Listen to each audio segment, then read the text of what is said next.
the Waterloo Institute for Health Informatics Research. Thank you for joining us today, and I really appreciate Paul Thagard letting us join in your class so that we could co-present this seminar to you today. So welcome, is it Cognitive Science Class 600? Is that the one that's attending today? It's great to have you all here. Before we begin, I just want to make a couple of announcements. We have several events coming up in the near future that maybe you or some of your colleagues might be interested in registering for. These are courses in health informatics or workshops in health informatics. The workshops are labeled the eHealth Risk Workshops. It looks at privacy, security, and eHealth risk management. They will be held at the University of Waterloo from April 13th to the 16th, right next door in 1302. And as well, we have an introduction to health informatics, a comprehensive overview of health informatics at our Health Informatics Boot Camp, and that will be held in June from the 17th to the 19th. I think I've got the dates right. In addition, we have specifically a Health Informatics Boot Camp for HIM professionals. HIM stands for Health Information Management Professionals, and that will be held at UOIT May 6th to the 8th. So if you or any of your colleagues are interested in attending these events, please go to our website, hi.uwaterloo.ca, and you can find all of the other information. We're very pleased today to have Dr. Chrysanne DiMarco speak to us about her presentation and research where computer science, linguistics, and biology meet, using lexical chaining to analyze biomedical text. So without any further ado, I'm going to introduce to you Mahir Shanuda, who will introduce our speaker. And just one other thing, the format for this presentation will be that Chrysanne will speak after she is introduced for about 50 minutes. But in that order. If there are some questions at that point, a few questions, we'd like to also have them on the video recording, and we would like to get your questions on that as well as the responses. So we'd like to get a mic to you before you ask your questions. So we ask that you hold your questions to the end of Chrysanne's talk, and then we'll get a mic to you if you have a question. I think that's it. We are recording this presentation, and it is going out over the web, so just know that. And Mahir, will you introduce our speaker? Good afternoon and welcome, everyone. It is my pleasure to introduce our guest speaker today, Chrysanne DiMarco, professor and member of the Artificial Intelligence Group in the School of Computer Science at the University of Waterloo. Her research areas includes computational models of natural language pragmatics, computational linguistics, health informatics, and biomedical information extraction. Professor DiMarco is the project leader of the HealthDoc project that has been developing web-based natural language generation systems. She is also the president of Inkpot Software Inc., the spin-off company from the HealthDoc project. Today, Dr. DiMarco will talk about where computer science, linguistics, and biology meet, using lexical chaining to analyze biomedical text. Welcome. Thank you, Mahara. Thank you, Shirley. So the topic I chose today I thought would be very appropriate because we have a combined audience. And the research covers both work in the biomedical field, so of interest to people from the Waterloo Institute of Health Informatics Research, but it is inherently very multidisciplinary, as I know the Cognitive Science 600 class is. So the work I'm going to describe, to set it in context, is set within this larger field of biomedical text mining, which is a very new, hot, emerging research field. And I have to put a plug in. If anybody wants to look for a field with lots of hot, new, interesting problems to apply their research to, this is one to look at. This field has emerged because there's a growing volume of online literature in biology and medicine. And up to a few years ago, it was very difficult to find full-text articles in biomedical journals that were online, but that's changing now. And so with all this large amount of volumes online, it gives access to researchers in my field, computational linguistics, to apply techniques to extract new knowledge out of this literature. It's a very cross-disciplinary field. That's something I really like about it. We have computer scientists, computational linguists, which is what I am, scientists from bioinformatics and biology combining their knowledge and skills to work in this field. The techniques that are being developed to mine the biomedical literature for knowledge discovery come out of natural language processing, information extraction, information retrieval. So you may or may not be surprised to find out that some of the same techniques that would be used in, say, Google's search engine can be applied in this specialized field of biomedical text mining. The main challenges, though, as I mentioned, until recently, we just didn't have the data to work on. Unless you were generously given access to these full texts. People for a while at least had abstracts to work on, but there wasn't anything larger that they could test things out on. And until very recently, there weren't training resources. Now, this may sound boring to you, but if you want to develop algorithms to test things out on, you've got to have training sets and test data that other people agree are good standards, and this just didn't exist. So it really wasn't a systematized field in any sense. So one of the recent trends, and that's very recent, I mean like the last couple of years, has been evaluations, competitions in other words, where people get together and test out their methods on standardized data.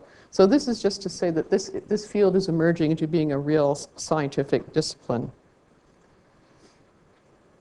Now, the problem we're working on is to look at what's the so-called biobibliome, these online scientific articles. And there's a lot of literature out there that contains a great deal of information about biomolecular interactions. And I hope that there are people in the audience in the biomolecular field, you might tell us something more about this based on your own research. There's particularly a lot of work going on in protein-protein interaction extraction. So people want to go into the online literature and figure out where are the interactions, what proteins interact with one another. Because if you can figure out the interactions between proteins, that can help people determine the biological functions of the proteins involved. Now, there are databases of protein interactions, but as a colleague of mine in biochemistry at U of T said, unfortunately, not all this data is biologically valid. A lot of the information that's gone into these protein interaction databases has come about through interactions that occur in the lab, but don't occur in the living cell. So that's not useful to biologists, and they'd like to know what specifically occurs in reality. But for a biological researcher to go and read all the literature and figure out what is and isn't a valid interaction, there could be hundreds, literally hundreds of papers on a single protein-protein interaction. So they simply can't do it. So this is a job for computers. Now, it's a known observation, and I will defer to people in biochemistry about this, but from what I've read, it's safe to say that proteins that are involved in interactions in the living cell tend to have similar biological functions. So that's a starting point. That's something we're going to rely on. And we're going to put that together with a hypothesis that if we're reading a biomedical journal and it's talking about a protein interaction, if this is a valid protein interaction, then we should expect to find terminology, words being used to describe that interaction, which have semantically similar meanings. If the functions are the same, the concepts used to talk about it should have similar meaning. So that led us to think about what can we do with techniques from automated discourse analysis that can take advantage of analyzing the meaning and the context of a protein interaction. And there is a method called lexical-chaining that automatically finds strings of words that are semantically related, and that's what we decided we would try to apply in protein interaction context. So it's a simple idea. If we can go into the context surrounding a protein interaction and find a string of words that are meaningfully related, then that should give us an indication of whether or not those proteins that are being talked about are really a valid interaction. So that's the hypothesis in a nutshell. To give you a little background on what's currently going on in biomedical information extraction, so knowledge discovery from the biomedical online articles. Mostly what people are doing relies on partial syntactic analysis, very limited semantic understanding, and that's because there's simply a huge amount of literature. And if people are going to do anything in reasonable time, it's got to be computationally very efficient, which means you simply can't do in-depth semantic analysis. And what people tend to do is something called shallow syntactic parsing. So look for just basic components in the text, or machine learning methods, which I'm not going to talk about. I can refer you to some of the reading and the methods that people are using in statistical natural language processing if you want to look into that more, and that's a whole field in itself. What I'm looking at is more knowledge-based methods. Something people have tried, oh, and by the way, I just have to step aside for a moment that a year ago I went to a tutorial on biomedical natural language processing that was held at the mainstream Computational Linguistics conference. And the speaker, his name is Kevin Cohen, who's a very key person in this field, said, you know, what gets published in biomedical natural language processing at the Computational Linguistics conference, it will get you tenure, but biologists are not going to use these methods. In fact, the key work in biomedical text mining has been developed by biologists because they know what biologists need. And they're developing simple methods, but they're actually being used, whereas the computational linguists are developing methods that are of interest to computational linguists, but not to biologists. So that's just the nature of this field. So that's something I'll talk about as we go on later through this. But something to keep in mind is that this is a field that really cries out for multidisciplinary work. So some of the simplest but most useful work that's been done is to create templates to analyze the text. And this is work that's been done by biologists themselves. So if you could look at, for example, a sentence and you could analyze it down to say there's a noun in the sentence and it's actually a protein. And then there's some kind of interaction word, like it interacts, binds, associate, and then there's another noun, and we can figure out that it's a protein. If we can just do something as simple as that, then we can say, aha, we've got a protein interaction. And this kind of template analysis works to a degree, but as you can imagine, there's a lot of information in the sentence that simply doesn't get taken into account. So we wanted to go a step further. We thought we could finesse the problem that detailed semantic understanding is hard to do because you have to have dictionaries, you have to have grammars, you have to have knowledge bases, and creating all that plethora of resources is so hard to do, to do deep understanding. But we thought we could finesse that with this concept of lexical chaining. So lexical chaining actually has a fairly long history in my field. It goes back to 1991. It was work done by Jane Morris and Graham Hurst. It came out of Jane's master's thesis at Toronto. And it's based on the idea of textual cohesion. And for anyone who has a background in English, what that means is when people write, it's not just a random set of sentences. Somehow a text sticks together.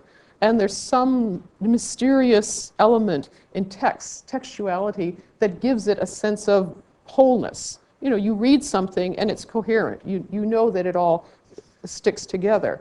And if you take a text apart, what makes it seem whole? There are various forms of cohesion, and some of those are grammatical, syntactic.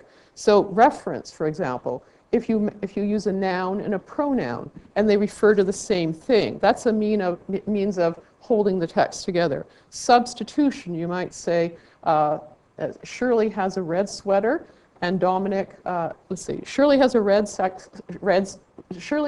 sweater, and Dominic a green one.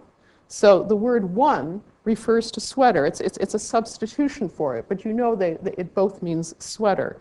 Or if you say Mahar has a green sweater, and Shirley, Mahar has a green sweater, and Shirley a red, something like that, where you're eliding something, you're omitting a word in the sentence, but by doing that, you're actually holding the pieces of the sentence together.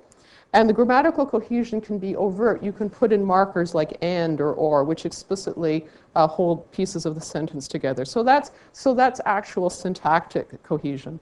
But lexical cohesion means something different. It means that you use words in the sentence whose meanings are related to one another. It's sort of a semantic cohesion, and that's deeper and harder to get at. So a lexical chain just means that if you look at a passage of text and there are words that are somehow semantically meaningfully related to one another.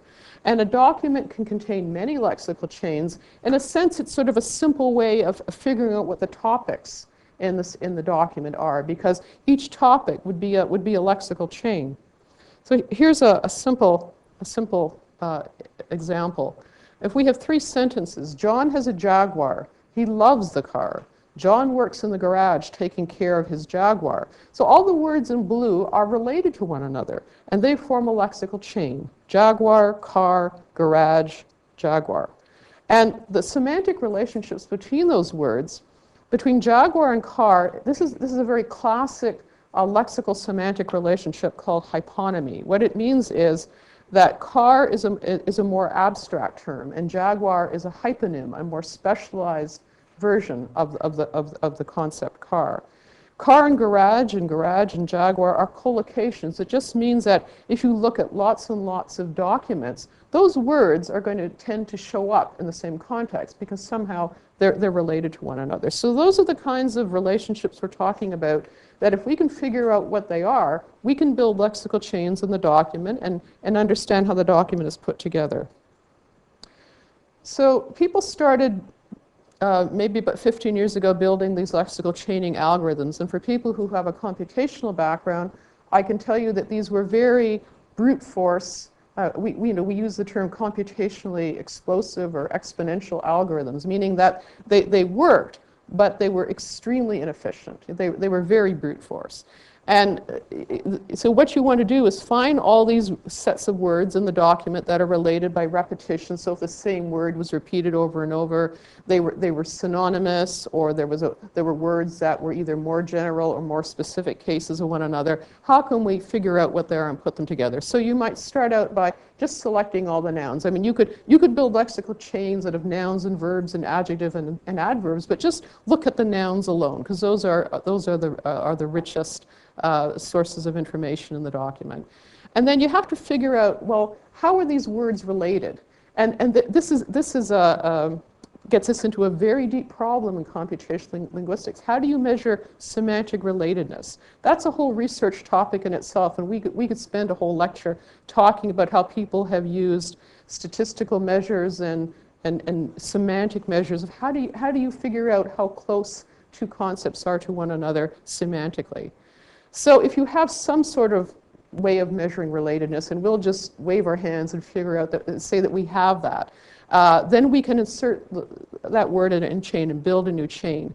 But you have to consider all the senses of a word and whether they relate to the chain you currently have. And you might have multiple chains being built for the same word. So it's very tedious to do. It's very computationally challenging, because in the end, you can only put a word in one chain, and you would like the chains to be optimized. Now, computer scientists know when you start getting into optimization, that's when things get really difficult, because you would like the chains to be as long as possible and as strong as possible. If you had chains that were only 2 words, so if you had lots and lots of short chains, I mean, you would have done a lexical chaining analysis of your document, but you're not really getting a lot of good information. So optimization makes lexical chaining very challenging. Now, around 2002, Greg Silber was working on his master's thesis with his supervisor. And I'm just her last name is McCoy, and I've just blanked on what her first name is, and it'll come back to me. But it did 2 passes, so it was a linear time algorithm, as we say in computer science, and it looked at each noun in the text, looked at each sense of the noun. So, for example, the word noun, the word bank, which is a noun, has more than one sense. It can be a financial institution. It can be the bank of a river. And if you're building a lexical chain which is talking about finance, and you come across an instance of bank which is relating to a riverbank, then you don't want to stick it in that financial lexical chain. So you have to know which sense of the noun you're dealing with. So you have to consider each sense of the noun, and then the idea was to build these meta chains. So you try to put together all the possible chains which had very simple meaning relationships. So repetition, synonymy, hypernymy. You know, that's hypernymy, hyponymy mean the same thing, whether something is more general or more specific. And then somehow you had to compute a score for the meta chain. So you go through and you build all these different possible lexical chains, and you assign them some weight. And it's Kathy McCoy. I asked Kathy, how do you score the meta chains? And I couldn't get a good answer, but somehow they had figured out a way to do it. And then on the next pass, then they filtered out the meta chains. And then they decided which one for each noun, which meta chain should you keep? Which is the meta chain to which it contributes most? And again, I've put contributes most in quotations because it wasn't clear how they did it systematically. They had some way of filtering out the meta chains which weren't as good. And then they just kept the chains which were left. So it was a simple but effective computational algorithm because it started by generating all the possibilities, and then it went through and it just filtered out the best ones. So simple to do, computationally much better than the ones that had been done beforehand. And so this was the algorithm that people tended to use. Then in 2006, my student Matthew Enns, for his thesis, discovered that you could improve upon this algorithm. And Matt had this idea that if you figured out the sense of a noun before you did the lexical chaining, you could improve upon the lexical chain. So sometimes a noun has 2 or 3 different senses. Instead of building all the possible chains and then filtering them, do the word sense disambiguation ahead of time. Now, word sense disambiguation could take us off in a whole other research direction. That's a whole research field in itself. And if you could solve that, you could build much better chains.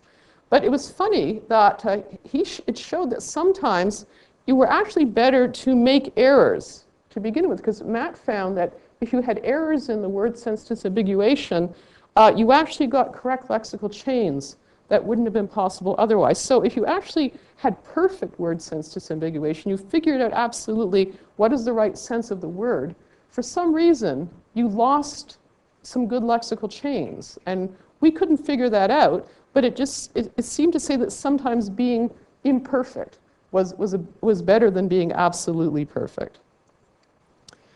So that's lexical chaining. And then what we want to do is put it together with some form of shallow parsing.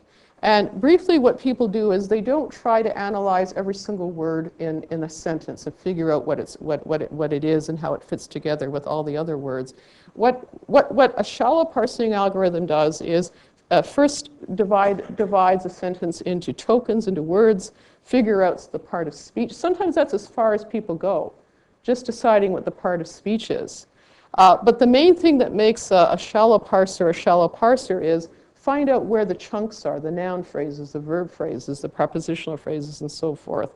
And then create grammatical templates with the objects and the action. Figure out where the nouns in the sentences, and they represent the objects. Where are the verbs, they represent the actions. So if you could come out of a sentence figuring out, I've got a noun phrase, I've got a verb, I've got a preposition, and then I've got another noun phrase. We're not going into the details of each noun phrase or verb phrase because it has much finer grained structure. We don't care. All we know is it's a noun phrase.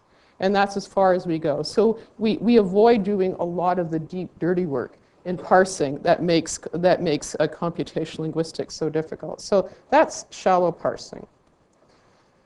So put shallow parsing together with lexical chaining. So almost every slide I'm mentioning to you, whether it's obvious or not, there are all sorts of problems that are open in computational linguistics.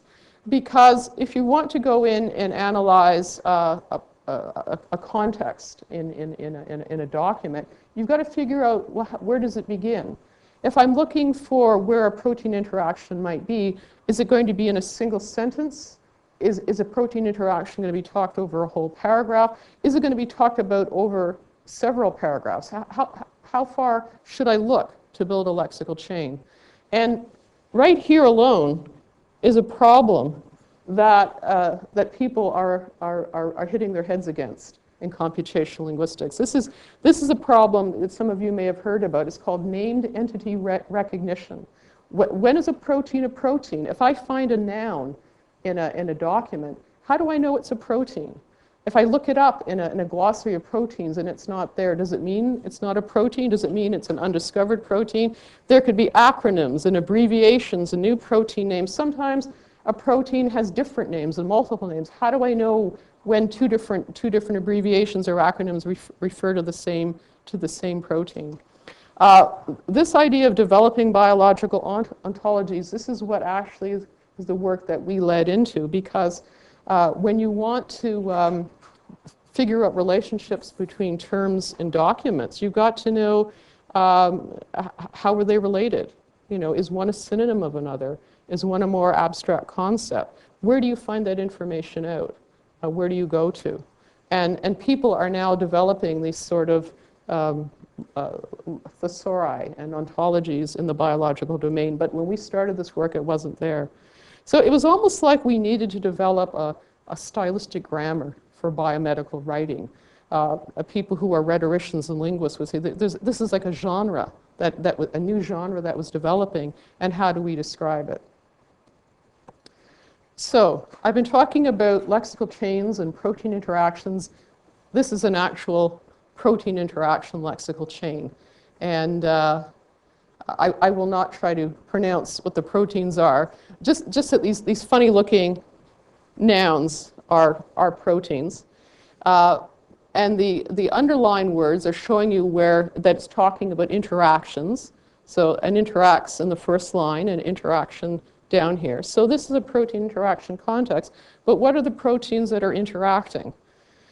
What I've done in going through this is I've created lexical chains, and I did this by hand. To begin with, we analyzed a bunch of papers by hand for lexical chains. But the words in blue, mutations, defects, and defects, are a lexical chain, because in the protein interaction domain, mutations are actually defects. And that's something you wouldn't know unless you were someone who works with protein interactions. Why should a mutation necessarily be a defect? But in this field, in this domain, it is.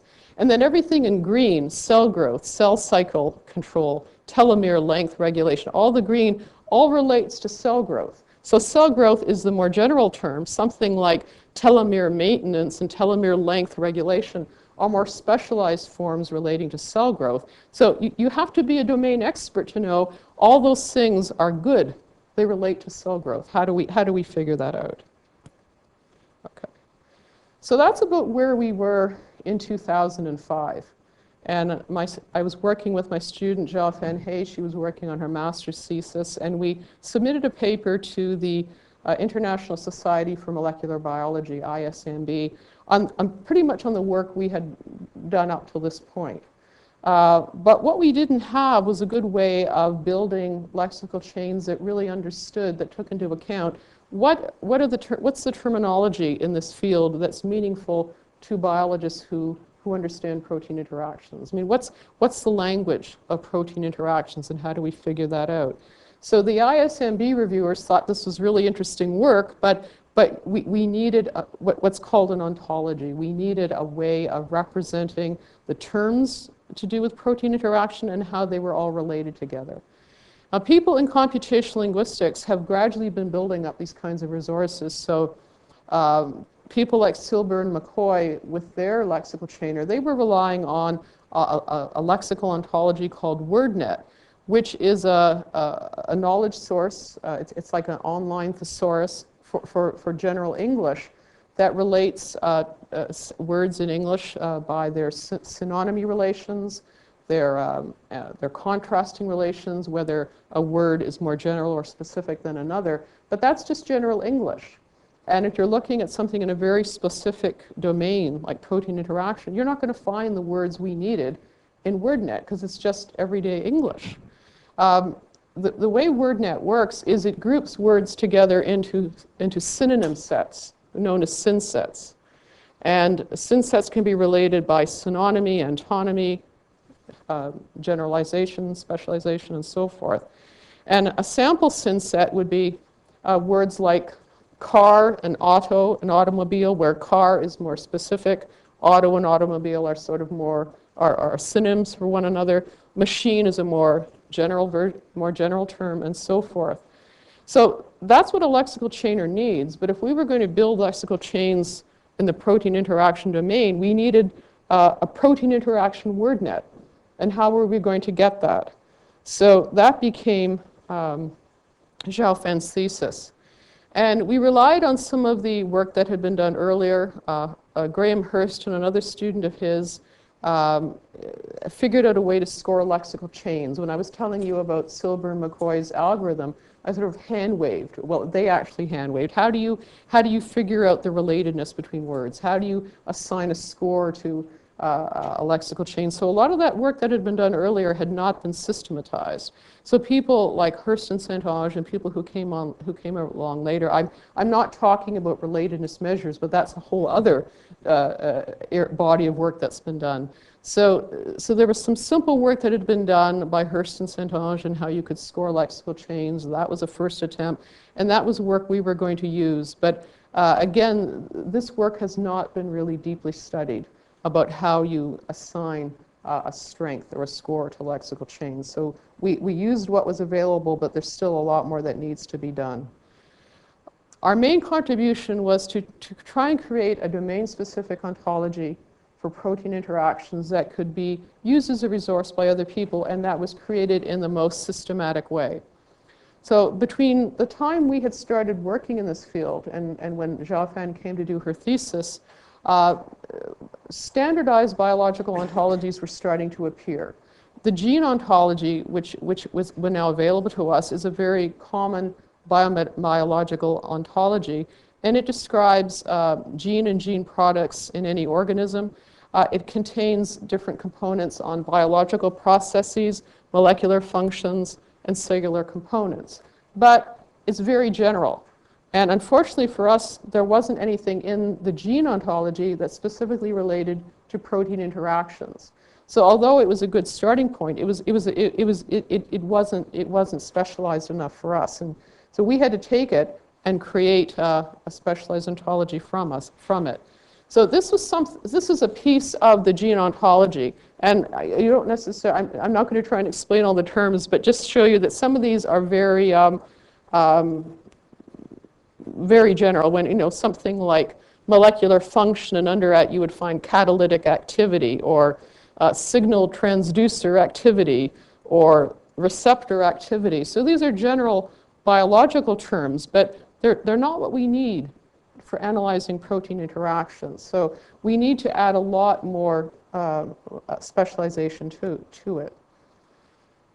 So the work we did in constructing a specialized version of WordNet, so we wanted to create a WordNet-like ontology because that's what lexical chainers need, but it had to somehow fit with the Gene Ontology because that's what biologists are using. So we worked with several people who were working in information retrieval and in biochemistry. So Shadi Hassan, he helped us figure out what are the concepts related just to protein interaction. How could we take a text on protein interactions and compare them to documents in standard English and just filter out just the terminology that relates to protein interactions. And then Gabe Musso and Zhao Yu, who were PhD students in biochemistry at Toronto, helped us figure out by hand what were the specific terms that protein interaction people would think important. It turns out there's still a lot of work that can't be automated, and that's a serious concern that I want to mention as an outcome of this work. People are trying to automate a lot of this ontology building, but I don't think it can be done automatically. And then all of us sat down together. We actually sat down over lunch and worked on paper to take all these concepts and build them into the Gene Ontology, and finally got that done. And the work that Zhao Fen ended up doing is to take this constructed specialized protein interaction ontology and see how well it worked in a lexical chaining application. So, pause. So we tried to be as systematic as possible, even though we were doing things manually. And in my field, particularly in computational linguistics, anything that humans do is sort of frowned upon because humans are so fallible, right? I mean, computers are so much better no matter what they do, even if what they do is very minimal. But we tried to make things as systematic. We developed protocols as we went along. We did a lot of cross-annotation. So I hope the work as I describe it will show to you that there is a place for human intervention and these kinds of problems, that a lot of this work can't be done fully automatically, and how to combine automatic investigation with domain experts, I think, is essential at this stage. So we needed to figure out, in order to build a specialized ontology, which is just another word, a semantic network, just a collection of concepts that are related by relationships like synonymy and specialization and so forth. How do we figure out what terms we need to define protein interactions? And Cheriton decided to use what's called a middle out strategy, find an absolute core of basic concepts, and then generalize and specialize as you needed, and that's where the humans were going to help us. But we needed to figure out, for all the terms we might look at, how much does that term relate to protein interactions related to other domains? I mean, what's the defining vocabulary for protein interactions? How do you get that information? And how useful are those terms going to be in lexical chaining? So we were fortunate. Again, maybe because we had delayed somewhat, resources started coming online that we needed, which hadn't been there even the year before, and it was very serendipitous. I had gone to the Computational Linguistics conference and picked up a flyer which said, oh, by the way, there's going to be this challenge in protein interaction analysis, and we're making available all these full text articles. We were just sort of sitting around on our hands wondering where we were going to get articles on protein interactions to work with. And I just, this was just handed to me at a conference. But there's now an ongoing series of evaluations called BioCreative, and they make available each year a corpus of protein interaction full text articles, and people apply their methods, their algorithms to extracting interactions. So what most people are interested in is finding the interactions in the articles. What we're interested in is, once you know the interactions, can you validate them? Can you tell whether or not they're actually good interactions? So we used the BioCreative corpus, and we also used Wikipedia. And that was suggested to us by Charlie Clark, who works in information retrieval, is if you have a domain of specialized articles in protein interactions, and here you've got Wikipedia, which is sort of as standard English as you can get, and you look at them both together, and you would expect that the words that appear more in the BioCreative corpus are going to tell you that these are words specific to protein interactions. And the words which are commonly occurring in Wikipedia are just general English. And so what we did is use a method called TF-IDF, and I don't want to go into that in great deal, but what it really means is it's a statistical way of figuring out which terms in a corpus are discriminating, are symptomatic of that particular corpus. In a set of documents which appear more in this subset of documents, but don't appear so commonly in the overall large corpus. So you want to find terms which tend to be clustered in this specialized set of documents. So we applied this TF-IDF measure, and we got thousands and thousands of terms coming out from the BioCreative corpus. I think something like 13,000. And actually, this really wasn't very helpful to us, because we were getting a lot of names of researchers. Because, of course, these are people who published a lot in the protein interaction domain, and they weren't in Wikipedia. So their names came up a lot. So the biochemists had to sit down and just skim off all the names of people. So if we could have gotten rid of proper names to begin with. So this manual selection of terms relevant to protein interaction research, I have to say that TF-IDF, I mean, the statistical filtering really wasn't all that helpful. Not in this, it really was the biochemist sitting down and going through it and saying, these are the terms I use. This is what I use every day. And so they built about 200 terms. And then we turned our biochemists into knowledge engineers, which they took to very well. We had them organize the terms into synonym sets, all these protein interaction terms, what terms actually mean the same or are closely related. And we had them categorize them into these gene ontology types. What's a biological process? What's a molecular function? And so forth. And we got down to about 50 seed terms. So out of these thousands of documents and millions of words and 13,000 terms to start with after comparing Wikipedia and the biocreative corpus, we came down to 50 terms that our biochemists said, this is really discriminating for protein interactions. So then we started building up from there. So we, from these seed terms, the domain experts sat down and they said, well, what terms are missing? What more abstract terms are needed, more specialized terms, more siblings? So there was a lot of work that went on here in expanding it in a systematic way. And then and we did that for each component of the gene ontology, and then we merged these smaller parts of the ontology together. So this is what we came up with initially. And I'm going to read some of the terms out to you, but I don't really want you to worry, unless you want to come up and look at the screen. But what I want you to look at is it's kind of like spaghetti code, isn't it? So some of the terms here, this is, I think I'll have to read it on my screen, because it's on the left-hand side, it says,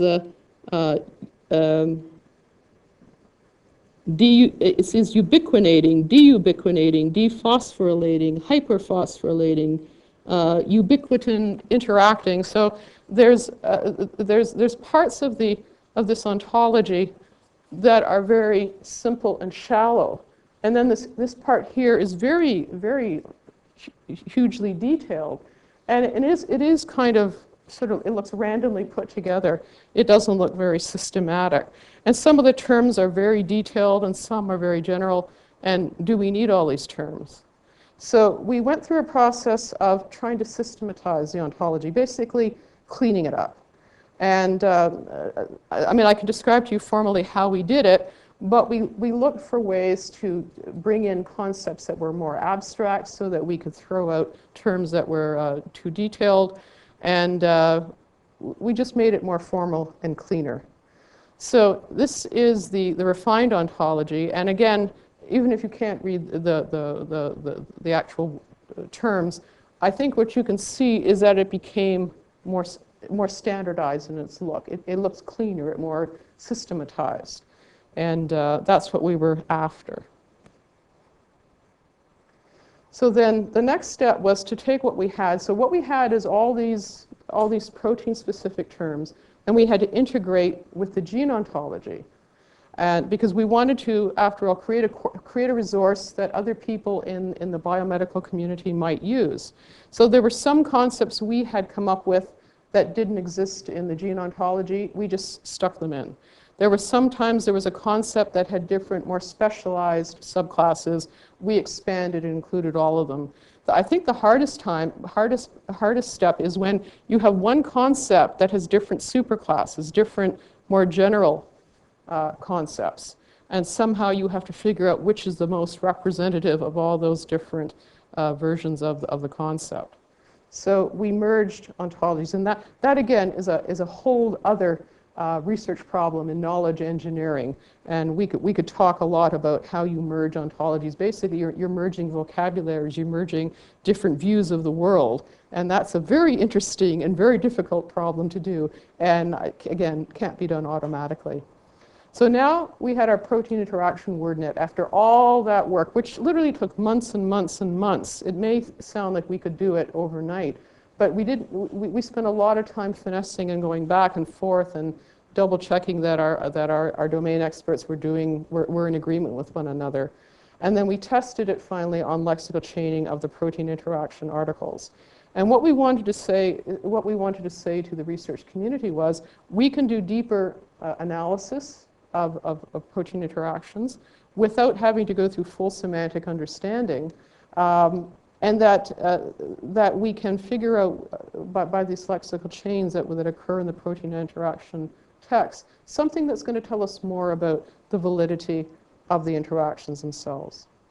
So Xiaofan did it step by step. We took 100 articles from the biocreative test corpus.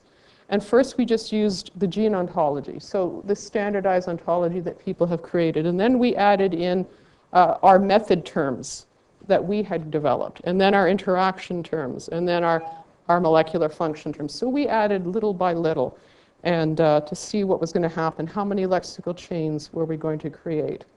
We looked at how many lexical chains we got. We looked at how long they were, how dense they were. And a good measure is to see how many different concepts would occur in a chain. If you get a chain, let's say, that has 2 or 3 repetitions of the same word, that's not actually very interesting.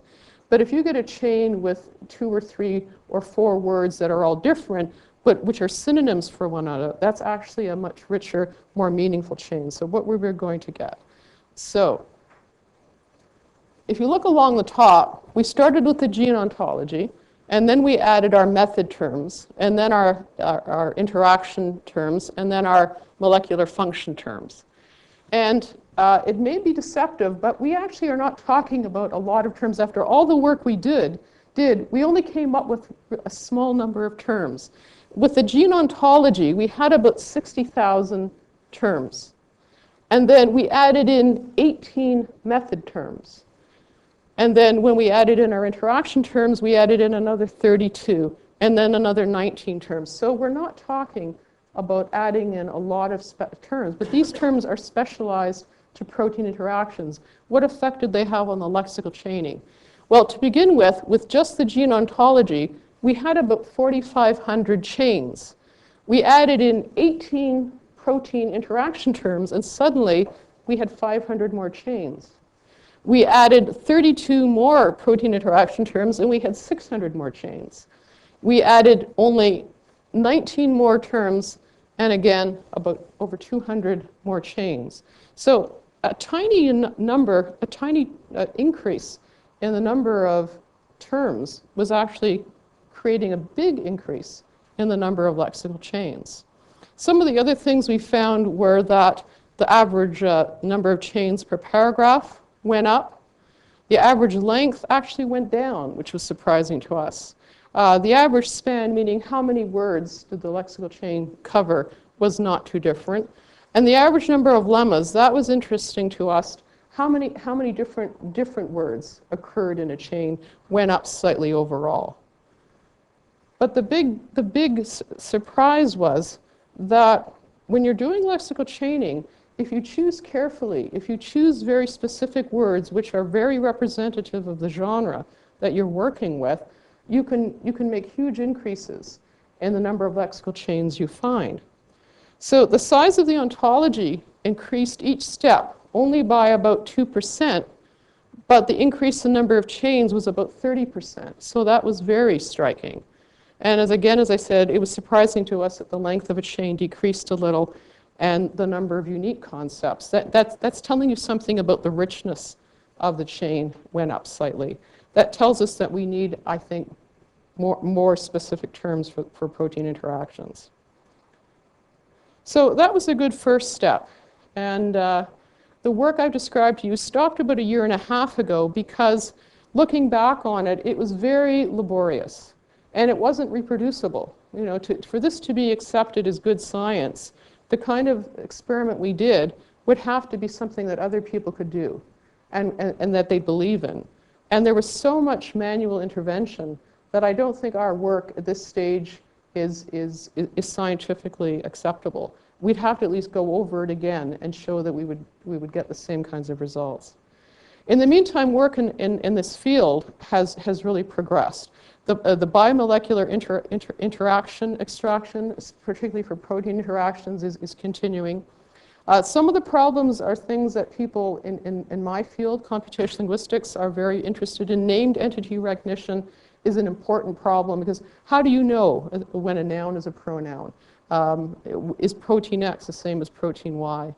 How can you automatically extract relationships between entities? The whole idea of building ontologies automatically, if you're interested in knowledge engineering and machine learning, that's a field to go into. Some of the applications have been automated indexing of the biomedical literature, like Medline. People in my field, this ties into something people in information retrieval are doing, is sentiment analysis. This is something probably that biologists are not so interested in right now, but looking at the style of scientific articles, that people use a lot of hedging and uncertainty. Why that will matter someday is because if people have used a lot of uncertainty and negation, that might nullify their results. How can we pick up on that and find it out automatically? One of the big trends has been to standardize resources. So all this laborious work we went through to create this kind of ontology, slowly, gradually, people are starting to create standardized resources that people in the field can use, but it's coming very, very gradually. I think one of the biggest changes now is that there's training data available for people to test their methods out on, and that's enormously helpful. And evaluations using standard data sets. So continuing the work like BioCreative, you can now get access to full text articles that everybody is testing their work on and compare your results. And what we're doing is continuing to build, what we would like to do is continue to build better lexical chaining algorithms. I said that we have to get back to how do we figure out when two words are related. And one of my students who also graduated just a little before Jalfan, Aaron Scriver, had come up with an interesting semantic relatedness function I'd like to go back and use. Besides WordNet relations like synonymy and generalization, there could be a lot of more interesting, detailed, finely grained relationships that we haven't used, and better ways of evaluating lexical chains. We need to really work on this whole area of bio-ontologies. I'm hoping to go to the ISMB this year because there's a workshop on bio-ontologies, and I want to see what people are now doing in creating better and more specialized domain-specific ontologies. But the long-term goal is still to use computational discourse analysis to see whether the protein interactions we come across in the online literature are valid. But it was also suggested to me that we could actually turn our work around and use it in reverse. If we can get to the point that lexical chains are really reliable, then we can actually use the lexical chaining as a way of doing protein interaction detection. So that might be something we can contribute to the field as well. But there's so many different problems that we have to build on. So I've been thinking for the last 18 months, where do we go next? And I think catching up with what's going on in the community is the first step. And getting back into this field, this is a very rich field and lots of interesting problems for anyone who's interested in this. Oh, and I have to put a plug in. Henny knows this because he's taking a reading course with me in human language technologies, but Charlie Clark and I are hoping to do a very novel pair of courses in next fall and winter in human language technologies that will focus on biomedical information extraction. So in the fall, I'll do the reading part of the course, and in the winter term, Charlie will do a system building. And people will build a biomedical information extraction system that does text summarization and question answering and I forget the other thing he wanted to look at.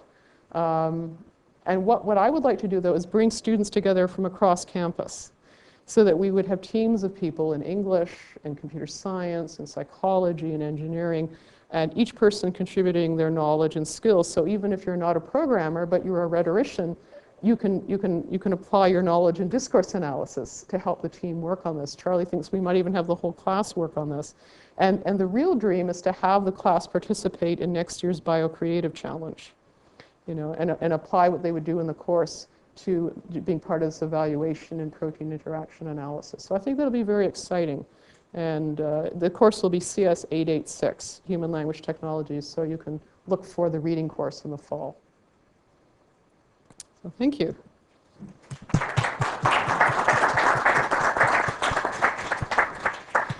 Well, I'd like to thank Chrysanne for an excellent talk. Certainly, I've learned a lot in listening this past hour about lexical chaining and the challenges and the things that Chrysanne would dearly love to see happen into the future. We have time for a couple questions, maybe 5 minutes, and I'll ask, I'll ask Martha to take over at this point. I have a teleconference call that I've got to hop in right now because I'm the moderator. So I've got to leave, but if Martha could take over at this part, and we'll take some 5 minutes for questions, and then I understand you're supposed to have a break at that point. I'll let Paul sort of decide at that point what happens afterwards. But thank you again for coming and being part of our seminar, and that we could be part of your class. The dream of the Institute of Health Informatics Research is that we too bring together many disciplines to meet the challenges in our healthcare system and health environment. We need people from psychology, sociology, mathematics, applied health sciences, engineers, scientists, and on and on and on. We need all these great minds working together because the challenges are so big. So thank you once again. And there are jobs in healthcare. And there are lots of jobs, particularly right now. So I'll turn the mic over to Martha, and we'll get some questions from the audience. Thanks, Shirley. One question here. I recall the output of the IDF stage. It had to be filtered manually for the terms, because I think you mentioned that the names of all these researchers. I mean, say okay, you only had the contents of the articles, and without the names and the institutions. Could that still be done automatically, or would that you still have to go through manual? Yeah, I think if we had realized, we would have, if we had filtered out proper names, because everything in the top part of the list that came out, almost all of it was proper names, and I think we could have done better filtering. I mean, again, if we were going back to do it again, I think we would know better how to fine tune the comparison of the protein interaction articles to Wikipedia. Could it still be whittled down to 50 terms, or I mean, because you did it hand? I don't think through TF-IDF alone, because the domain experts really had to go through. It wasn't always obvious. It really took people who worked in the domain to figure it out. I guess I'd like to try it again though, and see what we could do. I think we would come down. I mean, we ended up with 13,000 terms. I think we would come down to something much less. Thank you. We have another question from Dominic online. Mm-hmm.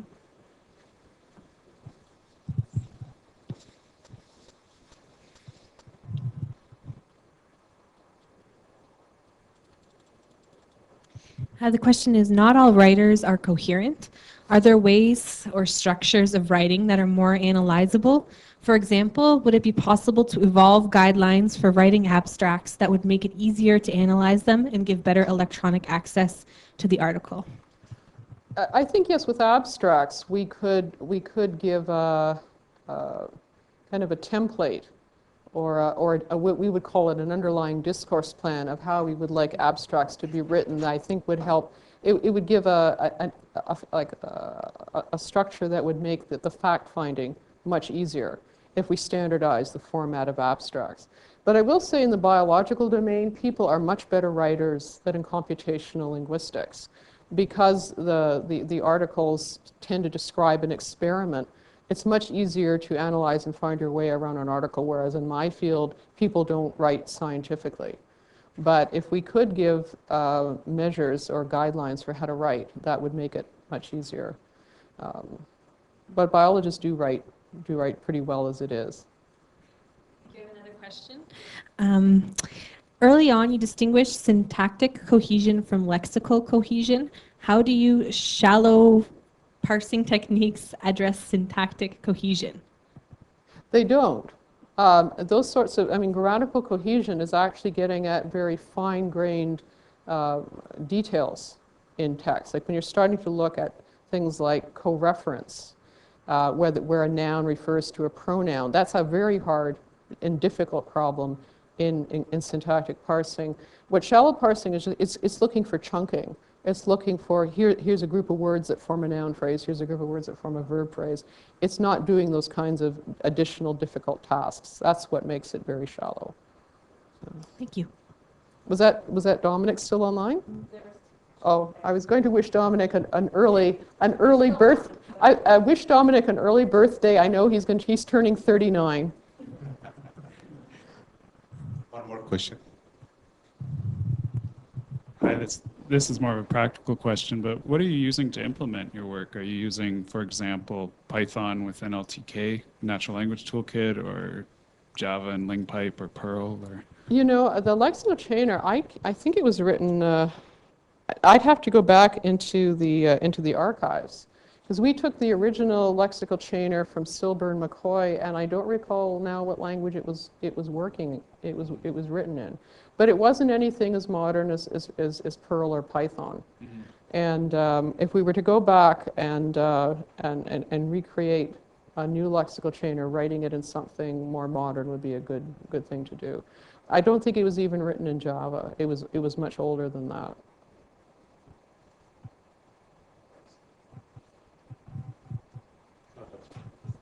For the shallow parsing, I mean, what parser do you use, like a Tomita parser or what? We don't. To make clear, I was describing that these are some of the things. This is our wish list of what we would ultimately like to do. And when we wanted to do shallow parsing, I wrote to people in the field who had developed shallow parsing software. One person very well known, I won't name him, but didn't even get email back. So this is one of the problems in the field, that when you want to build your own system, if you need some resources, like we needed shallow parser, but for us to create it from scratch would have been a great big project that really wasn't central to what we wanted to do. And at the time, there weren't these resources available. Now there are more available standardized parsers that you can pick up and use, but generally it's still at your own risk. Because we're using a full parser now in another project we're working on, that it's not really well maintained or well documented. This is still a problem in computational linguistics. It's not a science. There's not places you go to and find archives of standardized resources you can pick up and use. It's still kind of very ad hoc. So we didn't have a shallow parser. Eventually, this is something we want to use, but it just wasn't there at the time, a couple of years ago. Okay, I would like to thank everyone for coming, and we will now adjourn. Thank you.